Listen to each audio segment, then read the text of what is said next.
Dudes to Dads, brought to you by Dad University, is a podcast to help men understand and navigate the transition of being a single dude into a family man. How do we make sense of it all? Well, we probably won't be able to, but let's go ahead and have some fun trying.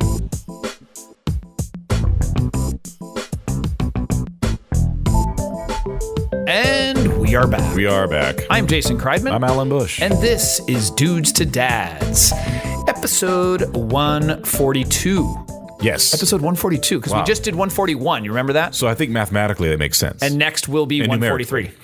Totally. I'm a mathematical genius. Someone graduated college. I know. How are you doing today? Good. Yeah? Yeah. We both Busy. seem kind of sprite and perky. Yeah. This is a good night. Yeah. Yeah. It's late, but we're good. Yeah. It's all right. Interesting topic, as always. I mean, we don't like to bring non-interesting topics. Then Here's a boring topic Here, for we're going us. to talk about a boring thing today.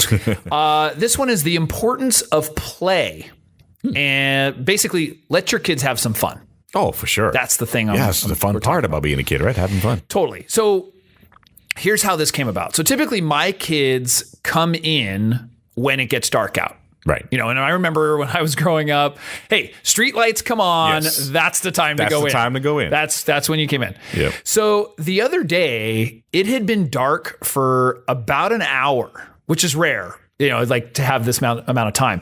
And my kids were still outside. You know, and here we have daylight saving, so it's still somewhat early. Sure. It's not, but usually when it's dark, they come in. And so I went outside to call them in for dinner.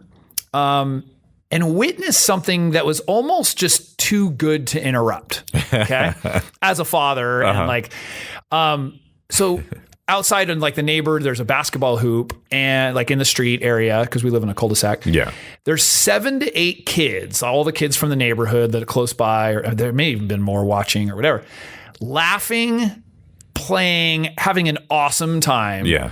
In a kind of not so serious game of basketball. Oh, like they were using this like really large, big blown up ball, and they just laugh like the sounds that were coming out, like just laughing, having, I mean, the greatest time. Yeah. So it was weird because I stepped outside and normally I'd be like, all right, kids, come on, you know, like, let's go. I don't even sometimes give them warnings or anything. Yeah. Especially if it's too late and they know they're supposed to come in. But at that moment, I remembered how much I used to enjoy playing at night, like when I was allowed to, or my parents were like, "Whoa, they didn't call me in," or you know, whatever. And so I waited for a little bit. I just kind of sat there for a couple minutes watching, and then I waited for a break in the play, and I just said, "Hey," you know, and I think they were ready to like, okay, you know, I said, "Hey, come inside in about 15 minutes," you know, so I gave them like extra time, and they chimed back. They're like, "Okay," you know, happy and whatever.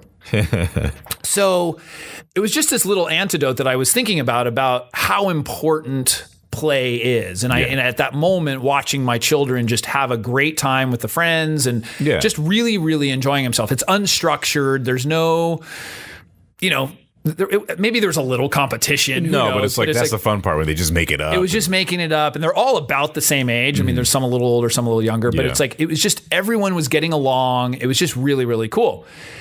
And so that's what made me think about this importance of play, you know, and how important it is. And I've heard it throughout the years of just like, you know, sometimes they actually have it in the workplace of how important it is to have fun and all this stuff. But I think that there's, you know, the kids of today really play less than the kids in the past, than maybe we did. Yeah. You know, and I think, you know, keep in mind, I'm talking about unstructured play. Yeah. You know, what I was just mentioning. So, I think, you know, sports and games and activities that we are involved in might be considered play. We're really talking about like physical, non-electronic, right. spontaneous, spontaneous play. Yeah. So I set out like I normally do. It's kind of, so what's the reason for this change? Like what could this be? So came up with a couple things. And so here's a few explanations for maybe why nowadays we have or children play less than they did. And there's actually some statistics like to support it. So first is there's simply less space to play. So I know where I grew up, my home backed up to like a really large forest, you know, where we lived. And I'm sure that area has been developed with a bunch of houses and there's just less space. Sure. So unless you live in a countryside or live in an area where there's just, maybe large space between homes. Yeah. Like I grew up in a large town, and there was enough space between homes where everyone had a front yard, a backyard, and a side yard. Yeah. And then funny you should mention that, because the house I lived in had woods in the back. It wasn't like a forest, but it was definitely woods, and there's undeveloped lands. It's still there. It's still undeveloped. We had just insane amounts of good time in that forest and playing and just creating and all that kind of stuff. Yeah. So I think that just in general, there is less space. There's people living in more constricted, smaller spaces or whatever. So that's one. I think the replacement of play with electronics. That's a given. Like you said, because of space. Yeah, I mean, we've talked about it. We've played, we played Atari and we played other video games, but there was a balance where we'd play for a little bit and then we'd go out. Yeah. I think, gaming, phones, and even television has changed. Absolutely. The addiction level and the amount of time spent on those devices. Yeah.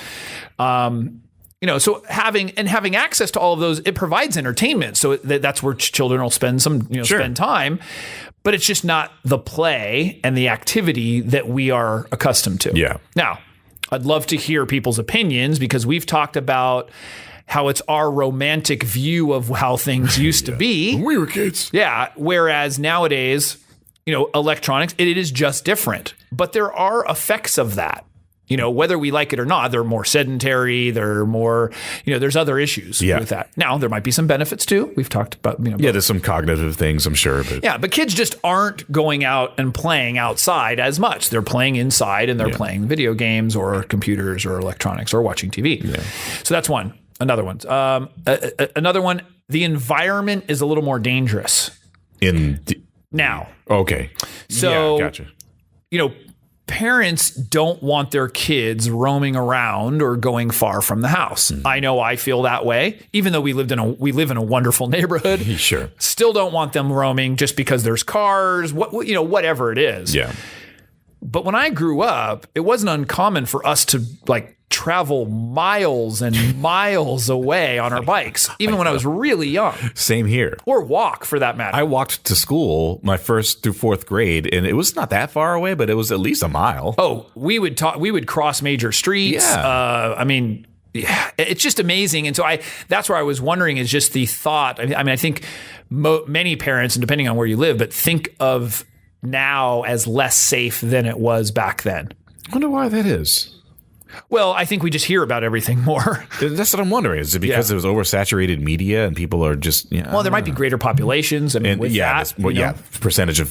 There's just more people. Go up. Well, there's just more people. I mean, there's more people in a concentrated area. You're bound to, depending on where you live, if it's good or bad in that area. That's true. I think there's just a perception, whether it's true or not. Maybe we have to look at some of the data of that it was safer back then.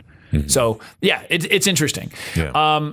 And then one of the major things which kind of culminate or puts it all together, just thinking of that word, whatever.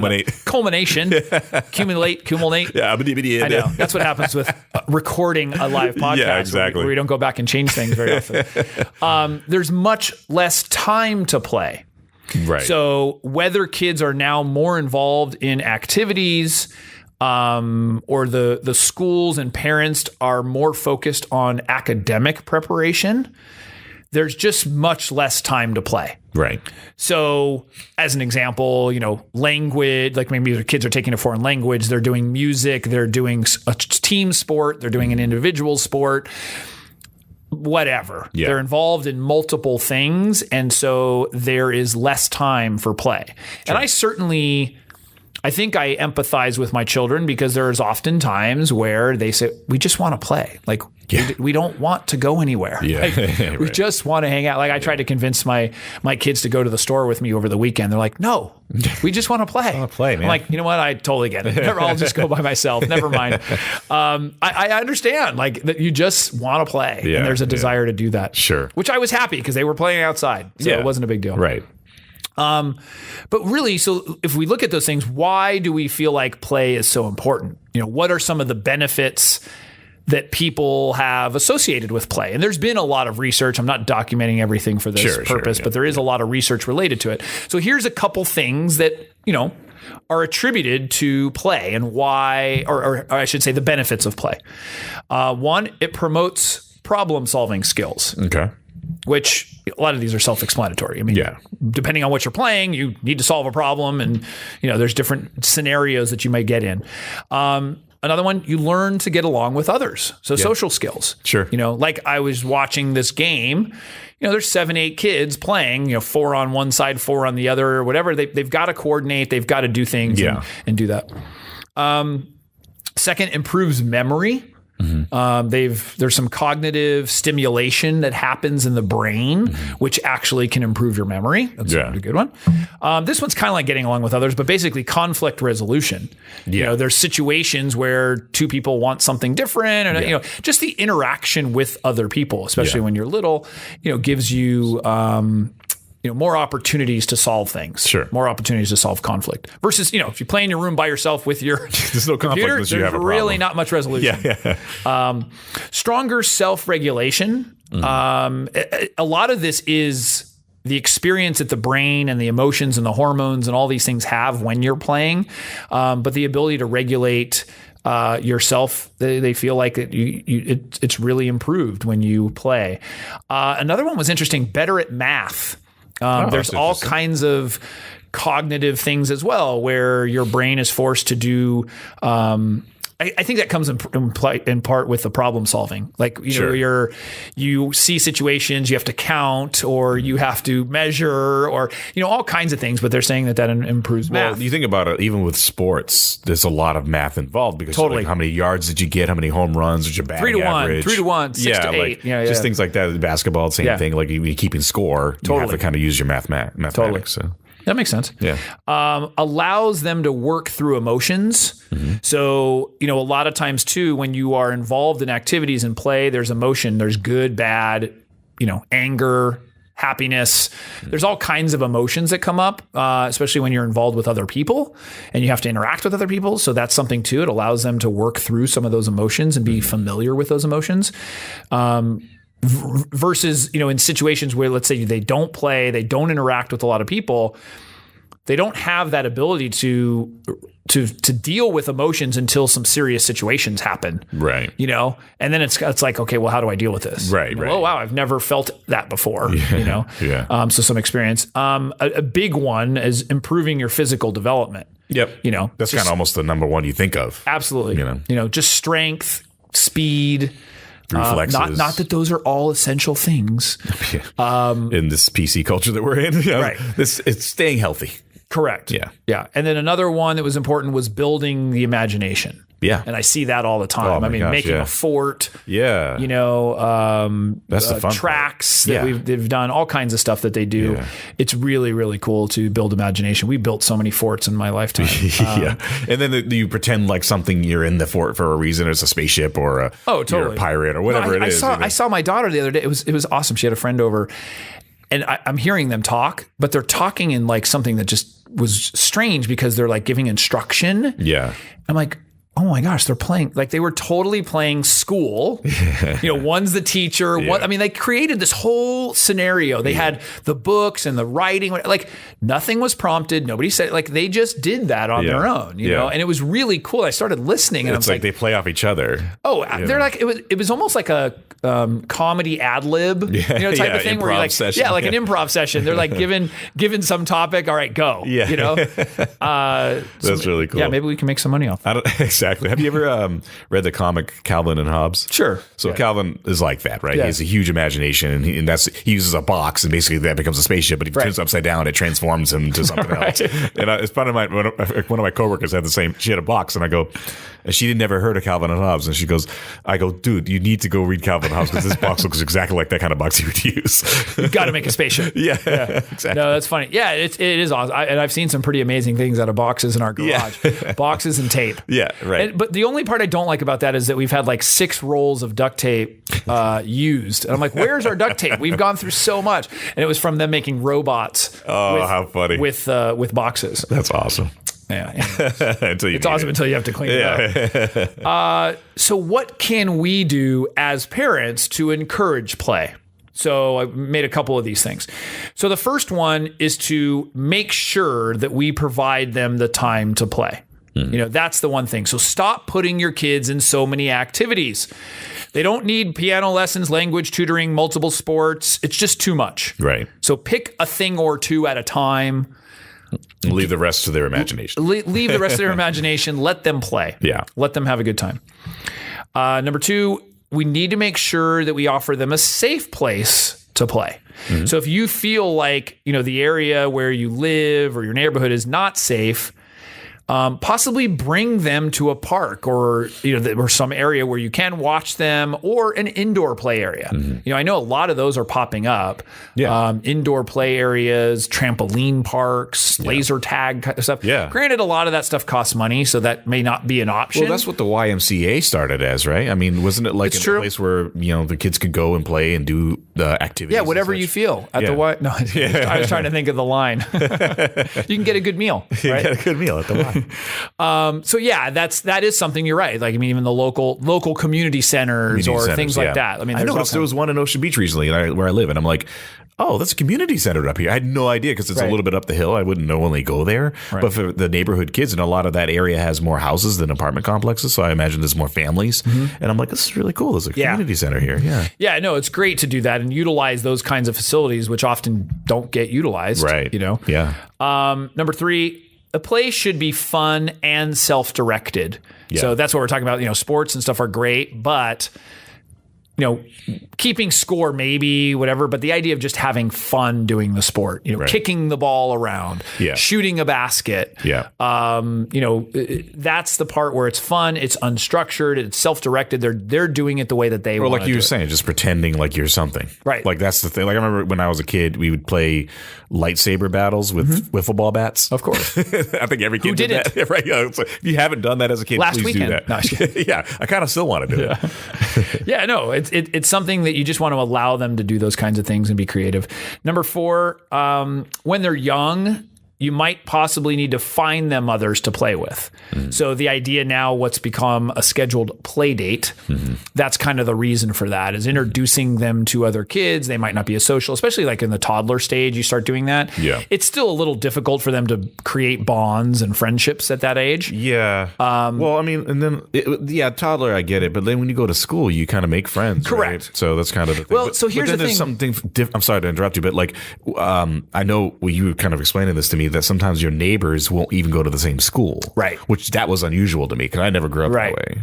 Yeah. So even like, let's say kindergarten, first grade, and even more, especially the parents are often very busy. Yeah.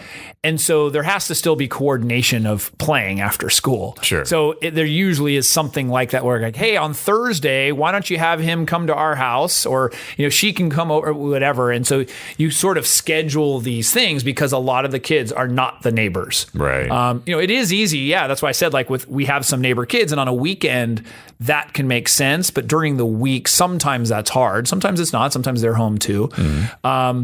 But you also, when they're younger, you schedule those play dates, and, you kind of pick and choose. And when you do that, you get to influence a little bit more of who they're playing with. Right. Yeah. That's a whole other episode. But because they may make a choice that you don't necessarily agree with. Right. So then you have to sort of walk that line. Like, hey, can I have a play date with XYZ? And you're like, no, I don't want you around that child. Right. Yeah. You can't really. That's a hard thing to do. Sure. So let me write that down. That's, don't want to play with that kid. Okay. Yeah. So that's another. The fifth one, encourage games and play that's fun and active. As an example, there's hide and seek, dancing, building stuff, riding bikes. I mean, there's a whole bunch of activities that you can go into, but just these are fun things. Just as I said, encouraging these, whether they're games or just, unstructured play. Right. So basically, the summary here, for if we can sum it all up, is play is really good for kids. That's it. Right. Encourage them to play and provide them an environment that allows them to play. Yeah. That's That's the word of the day. Yeah, absolutely. Or words. The phrase. But Alan, if somebody has feedback, questions, comments, praise, what should they do? They should email us at podcast@dudesdads.com or get in touch in our many social media profiles, Twitter @dudesdads, Facebook, dudesdads.com, YouTube, Dudes to Dads and Dads University. Jason's got some great videos on there. And go to iTunes and or Stitcher and leave some 5-star reviews or thumbs up or whatever kind of things you can give us. We love those reviews. Yeah, and some comments would be helpful too, whether you want to say something cool or constructive or whatever feedback you got. That'd be great. Awesome. Well, with that, Alan, thank you. Thank you. And we will see you next time. See you next time.